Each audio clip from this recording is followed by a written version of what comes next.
Assalamualaikum warahmatullahi wabarakatuh. Ketika kita mengalami cemas berlebihan, coba cara Ibnu Qayyim mengobati hati dengan Al-Quran. Kita semua tahu Al-Quran adalah penyembuh. Tapi mengapa sudah berkali-kali khatam, cemas itu belum juga pergi? Dada masih sesak, iman terasa begitu-begitu saja. Mungkin bukan Al-Qurannya, tapi barangkali caranya yang belum tepat. Syekh Abdul Razak Al-Badr Hafizahullah menjelaskan satu metode yang disebut Imam Ibnu Qayyim rahimahullah. Janji Allah. Yang pertama itu kita harus yakin janji Allah. A'udzubillahi minasyaitonirrajim. Ya ayuhan nasu qad ja'atkum mau'idhatum mir rabbikum wa shifaa'u lima fis sudur wa hudaw wa rahmatul lil mu'minin. Wahai manusia, sungguh telah datang kepadamu pelajaran dari Rabb-mu, penyembuh bagi penyakit yang ada di dalam dada, dan petunjuk serta rahmat bagi orang-orang yang beriman. Surat Yunus ayat 57. Kesembuhan itu ada, tapi bagaimana caranya? Nasihat yang pertama adalah berhenti, ulangi, dan renungi. Ketika sampai pada suatu ayat dan kita merasa sangat memerlukannya, ada yang kurang di hati, ada yang gak beres, ada iman yang sedang lemah di situ, berhentilah di ayat itu.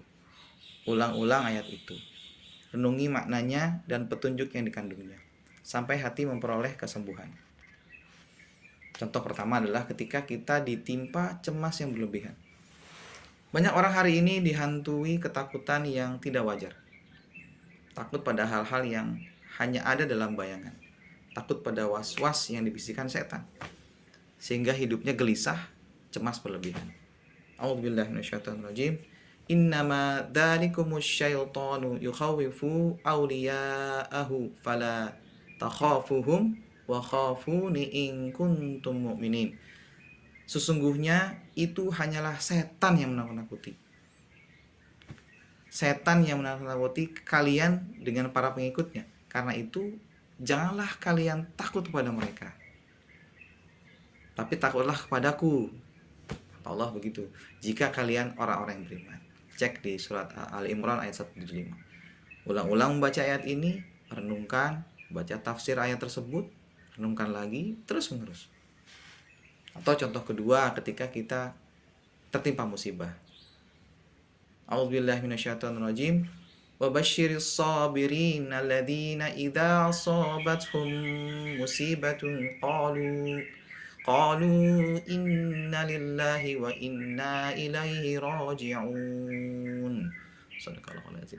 Dan sampaikanlah kabar gembira kepada orang-orang yang sabar, yaitu orang-orang yang apabila ditimpa musibah mereka berkata inna lillahi wa inna ilaihi raji'un. Al-Baqarah ayat 155 sampai 156. Betapa besarnya pelipur lara dalam ayat ini bagi yang sedang tertimpa musibah bila ia mengulang-ulang dan merenunginya. Kata Ibnu Qayyim tentang tadabbur ayat, membaca satu ayat dengan tafakur dan pemahaman lebih baik daripada membaca satu khataman tanpa tadabbur dan pemahaman.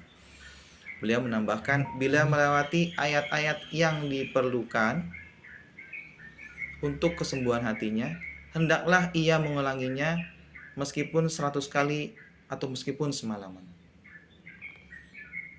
Nabi mencontohkannya. Abu Dzar radhiyallahu anhu mengabarkan bahwa Nabi SAW salat malam dengan satu ayat hingga subuh, terus mengulang ayat itu. Ada di riwayat di surat Al-Maidah ayat 118, berdasarkan hadis riwayat Nasai nomor 1010. Jika engkau menyiksa mereka, sesungguhnya mereka adalah hamba-hambamu. Dan jika engkau mengampuni mereka, sesungguhnya engkaulah yang maha perkasa lagi maha bijaksana. Itu terjemahan ayat. Jadi, sahabat, bukalah mushaf sekarang. Berhentilah pada satu ayat yang paling kita berhajat padanya. Ulangi, renungi, dan jangan tergesa-gesa pindah. Satu ayat yang dipahami insya Allah lebih menyembuhkan daripada khataman yang tergesa-gesa. Barakallahu fiik. Assalamualaikum warahmatullahi wabarakatuh.